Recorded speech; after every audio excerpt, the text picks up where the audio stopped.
Republik Batav atau Republik Batavia adalah sebuah negara yang ada di Belanda pada akhir abad ke-18. Republik ini berdiri setelah Revolusi Prancis menginspirasi pemberontakan di Belanda yang dikenal sebagai Revolusi Batav.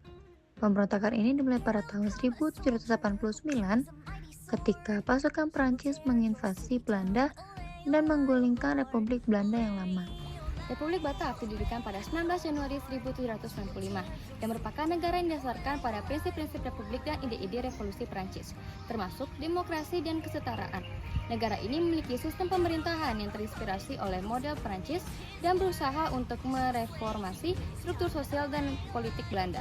Republik Batav berusia relatif singkat. Pada tahun 1806, setelah Napoleon Bonaparte mengkonsolidasikan kekuasaan di Eropa, republik ini diubah menjadi kerajaan Belanda di bawah penguasa Napoleon, yaitu saudara laki-lakinya, Lodewijk Napoleon.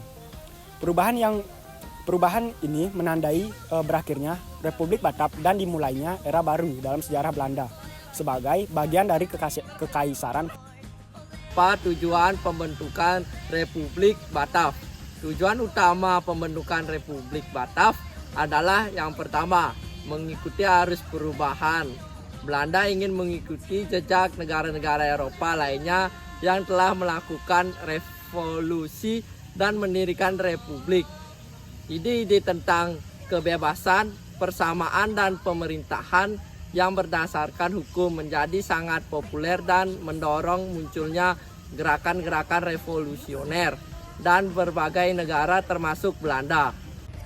Diterapkannya Republik Batav di Indonesia karena sebagai bagian dari perubahan politik yang terjadi di Belanda pada akhir abad ke-18. Namun, secara singkat, tujuan utama pembentukan Republik Batav adalah yang pertama, membangun sistem pemerintahan yang lebih demokratis. Yang kedua, menerapkan prinsip-prinsip keadilan dan kesetaraan. Yang ketiga, menjaga kemerdekaan dan kedaulatan negara. Pemerintahan Belanda di Indonesia muncul karena serangkaian peristiwa sejarah yang dimulai pada abad ke-16. Ketika bangsa Eropa menjelajahi dunia untuk mencari sumber daya dan jalur perdagangan baru.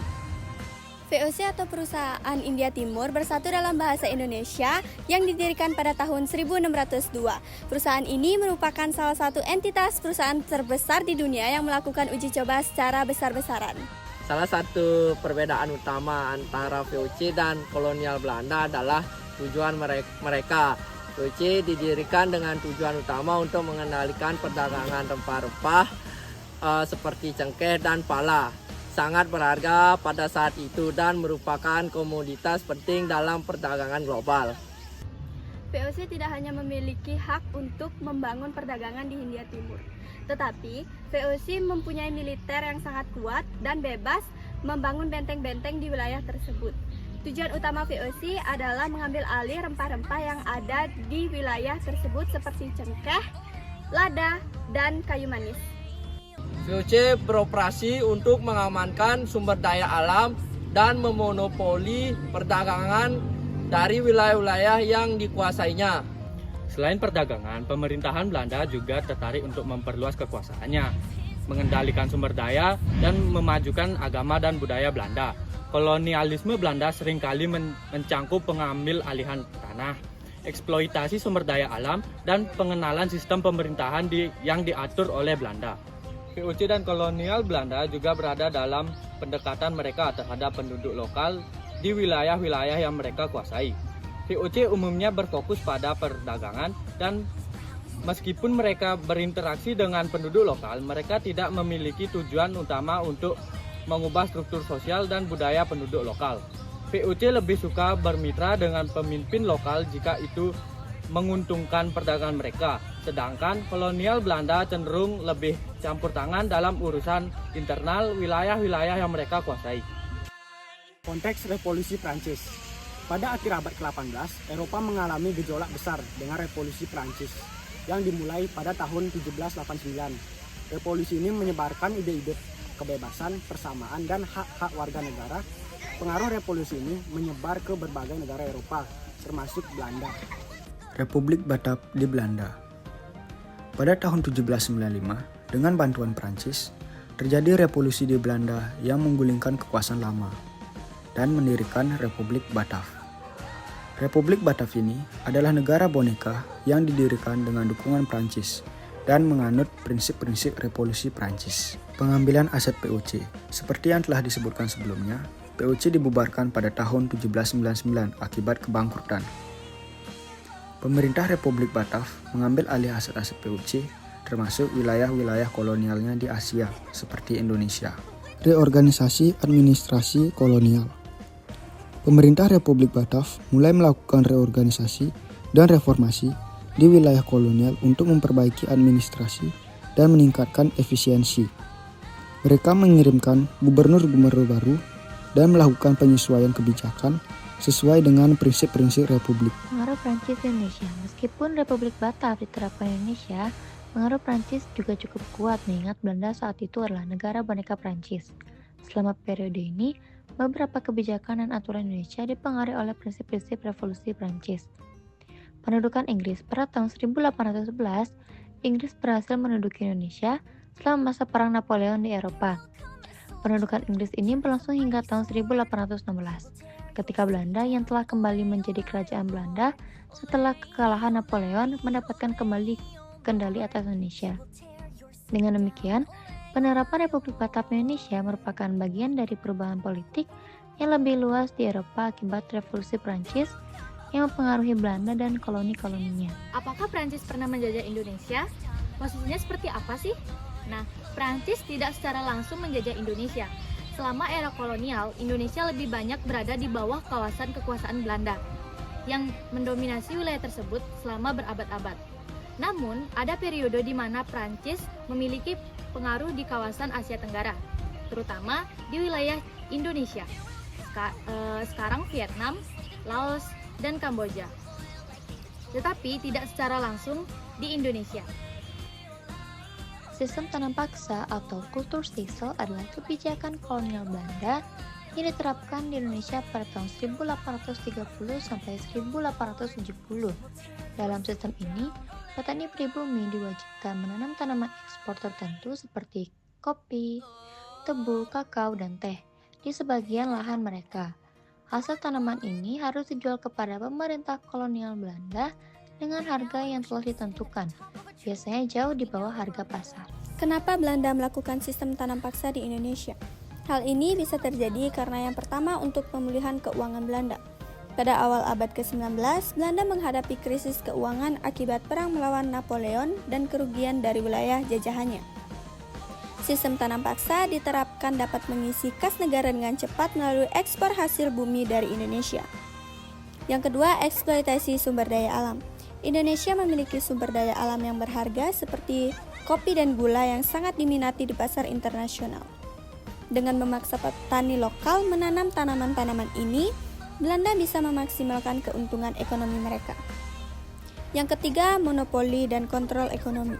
Dengan pengendalian produksi dan distribusi tanaman ekspor, Belanda bisa memonopoli perdagangan hasil bumi ini, memastikan keuntungan maksimal dan mengurangi persaingan. Yang keempat, kontrol sosial dan stabilitas. Memaksa petani lokal bekerja untuk pemerintahan kolonial dan bergantung pada mereka untuk penghidupan, memperkuat kontrol sosial dan politik Belanda atas populasi lokal. Tujuan Belanda melakukan sistem tanam paksa terhadap Indonesia dan isinya yaitu menghasilkan pendapatan, yang dimana meningkatkan pendapatan negara Belanda melalui ekspor hasil bumi dari Indonesia. Yang kedua, memanfaatkan sumber daya, yang dimana mengeksploitasi sumber daya alam Indonesia untuk keuntungan ekonomi maksimal. Isi dan ketentuan sistem tanam paksa. 1. Kewajiban tanam. Setiap desa diwajibkan melokasikan 20% dari tanah pertaniannya untuk tanaman ekspor yang ditentukan oleh pemerintah kolonial. Lalu yang kedua, wajib kerja. Petani harus bekerja di lahan tersebut selama 66 hari dalam setahun tanpa upah. Jika lebih dari itu, mereka berhak mendapatkan kompensasi hasil penjualan. Hasil tanaman tersebut harus dijual kepada pemerintah Belanda dengan harga yang sudah ditetapkan sebelumnya, yang biasanya sangat rendah. Lalu yang keempat, monopoli dan kontrol. Pemerintah kolonial memegang monopoli atas perdagangan dan pengangkutan hasil bumi, memastikan bahwa keuntungan maksimal diperoleh oleh pihak Belanda. Bagaimana proses agama Kristen Katolik dan Protestan ke Indonesia yang dibawa oleh negara barat? Yang pertama, proses masuknya agama Kristen ke Indonesia. Agama Kristen pertama kali masuk ke Nusantara pada abad ke-16, dibawa oleh para penjajah Eropa yang juga memiliki tujuan dagang dan penjajahan. Proses masuknya agama ini dapat dibagi menjadi 2 tahap utama, yaitu Yang pertama ada Katolik pada abad ke-16. Bangsa Portugis adalah yang pertama kali membawa agama Katolik ke Nusantara, tepatnya di Maluku pada tahun 1575. Mereka datang dengan misi perdagangan rempah-rempah dan sekaligus menyebarkan ajaran Katolik. Metode penyebaran ada para misionaris Portugis menggunakan berbagai cara untuk menyebarkan agama seperti yang pertama itu mendirikan sekolah dan rumah sakit, yang kedua itu melakukan perkawinan campuran dengan penduduk lokal, yang ketiga ada mengadakan upacara-upacara keagamaan yang menarik. Wilayah penyebaran itu ada selain di Maluku, ada agama Katolik juga menyebarkan di beberapa wilayah lain seperti di Indonesia, seperti di Timor dan Flores. Yang kedua ada Protestan abad ke-17. Belanda setelah menguasai sebagian besar wilayah Nusantara, Belanda membawa agama Protestan, khususnya Calvinisme. Mereka melarang penyebaran agama Katolik dan menggantikannya dengan Protestan.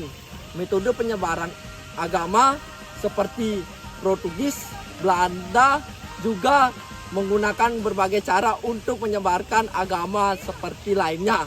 Faktor yang mempengaruhi penyebaran agama Kristen yang pertama yaitu politik, yang dimana kebijakan kolonial yang mendukung penyebaran agama tertentu sangat mempengaruhi perkembangan agama Kristen di Indonesia. Yang kedua, ekonomi, yang dimana kegiatan perdagangan dan penjajahan memberikan kesempatan bagi para misionaris untuk menyebarkan agama. Yang ketiga, sosial budaya, yang dimana adanya interaksi antara penduduk lokal dengan orang-orang Eropa, serta adanya kesamaan nilai-nilai tertentu memudahkan penyebaran agama Kristen.